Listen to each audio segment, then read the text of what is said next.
Hey, what's up guys? Today we're back with another Dungeon Quest video. In this video I'm going to show you how to beat King's Castle Insane using only Pirate Island gear. And today I'm going to be a warrior. Here's the gear I'm using right now. I've got a Godly Warrior helmet and it's fully upgraded in physical power. I'm also using a purple Inferno plate armor, which this is a warrior armor, but it's not upgraded at all. And the reason I didn't upgrade it is I just wanted to make it a little bit more challenging and show you that you don't need the best gear to be able to beat it. I'm also using the legendary from Pirate Island, the Soul Stealer Greatsword, and it's also fully upgraded. Here are the skill points I'm using. I'm level 158, but I've reset my skill points so that I'm using the same amount of skill points as someone who's level 70. And I put 14 points into stamina. That was enough to give me at least 8,500 health up here. And that's about what you need to be able to survive one hit from a boss or mini boss, at least based on my testing.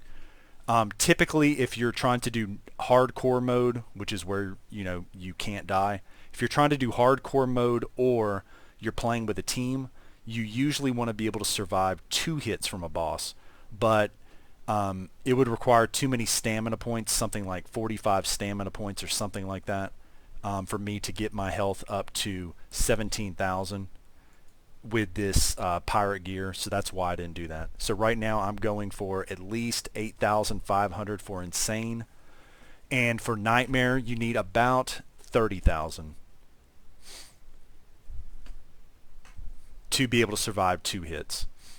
Okay, and the spells I'm going to be using today are Ground Slam.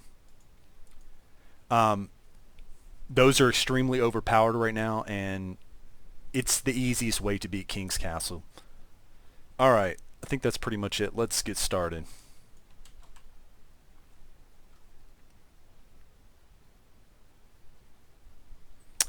Okay, the reason why Ground Slam is so good is you can hit the enemies from a decent range.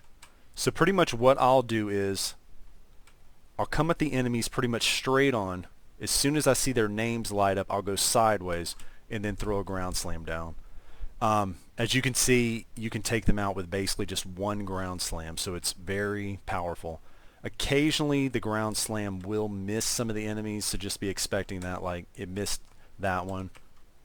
But usually you can get them if you hit them one more time. But just be expecting that. Sometimes Ground Slam will glitch and it won't hit them. Which that's pretty much the only hard part of using this spell. So go straight at them, turn sideways when the names light up, then use a Ground Slam. That time it did miss them. But there we go. It's not too bad. We're almost up to the first boss. Just pretty much keep doing the same thing. Go sideways, Ground Slam. And if they're coming straight at you, try to go straight back because they will catch up to you. Some of these enemies are pretty fast.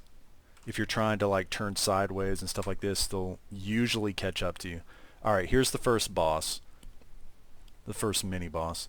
Pretty much he's got 2 types of attacks. The first one, you'll notice these checkerboard pattern coming down the middle, and then he'll put some over here on the side. So pretty much you just want to try to dodge those the best you can.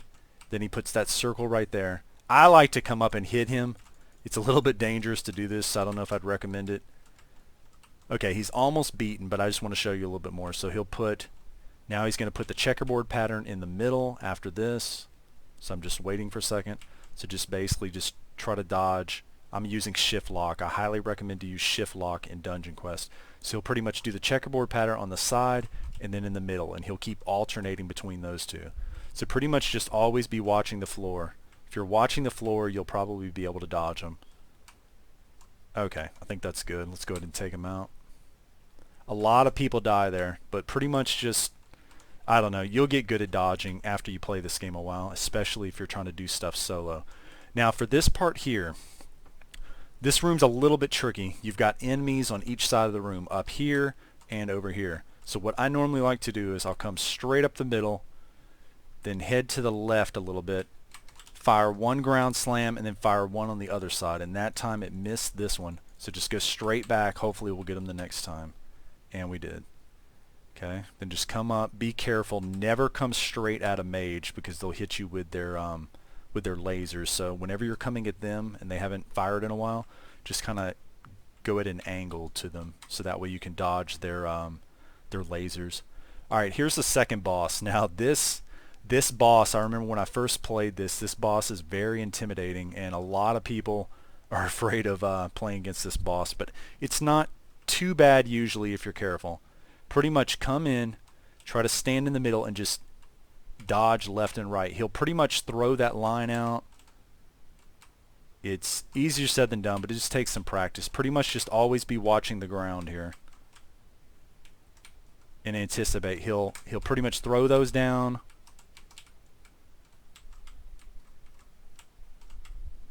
Just constantly be expecting that he's going to be throwing out that straight line. And then when these come down, just try your best to dodge it. It just takes some practice.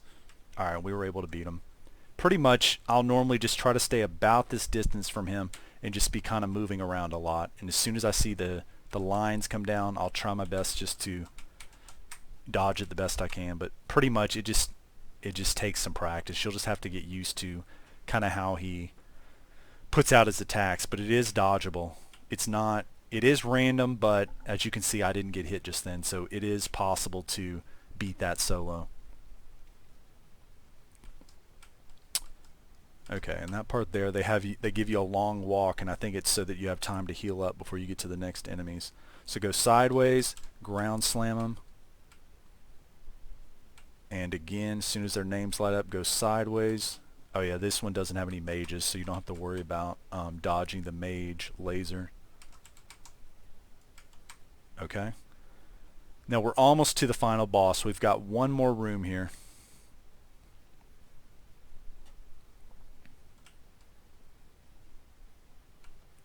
It's pretty much the same thing. I go at an angle into here, hit them, and that was the first time I got hit, I think. But basically, what I normally do, I normally don't get hit there. I'll go sideways like this at this angle. They'll shoot their lasers out, and then I'll turn and hit them like this and then go backwards. So kind of like this. I'll come in, shoot that, and then once their lasers are gone, I'll go backwards. And sometimes they'll chase after you if you can't kill them all. So I'll try to like hug this wall, and then a lot of the times they'll get stuck on this wall right here, and I can hit them through the wall like this. Alright, this part here is a little bit tricky because as soon as I beat those mages, the whole ground will sometimes turn to fire, and you'll die if you're not close enough to the door. So you want to make sure you do not kill all of them until you're near the door. So what I'll normally do is I'll come up as soon as they light up, go sideways like I've been telling you for a while. Now I'll try to take out whoa, okay. I don't know how all those mages got killed, but one's left. You need to be a little bit more careful because, like I said, if you kill them all, you're going to be in trouble. Okay, so now we're close enough to the door, and we were able to make it out before it turned into fire. Now sometimes it doesn't turn into fire, but sometimes it does. It seems to turn into fire more if you're playing with a group of people. So pretty much what you do is you go straight forward until he starts throwing out his lines, and then you go sideways. Whenever he puts the circle down, you want to move straight. Do not turn at all. Move straight, and if you do that, you'll usually be able to get out of the way of the circle. Now he's about to jump again, so go straight. He's going to put another circle on the ground. So just keep running straight. Do not turn at all. Okay, I'm going to wait to go ahead and beat him just so you can see it a little bit more. Pretty much I just always move sideways when he's doing those others, the straight line attacks. And then I move sideways here. I'm just moving sideways and kind of going in a circle. Now I'm going to move straight because he's about to put a circle down. Just keep moving straight and you'll get out of the way of it. Okay. So pretty much he just keeps repeating that pattern over and over and over again. He'll throw 3 straight lines, then he's going to throw a circle on the ground. So just move straight. He's going to do the 3 straight lines again. And now another circle, so just go straight. Just keep moving straight. Okay. We didn't get hit any, so now I'm going to take him out. I think one more hit should do it. It's always 3 lines, then move straight when he puts the circle down. If you do that, he's actually fairly easy.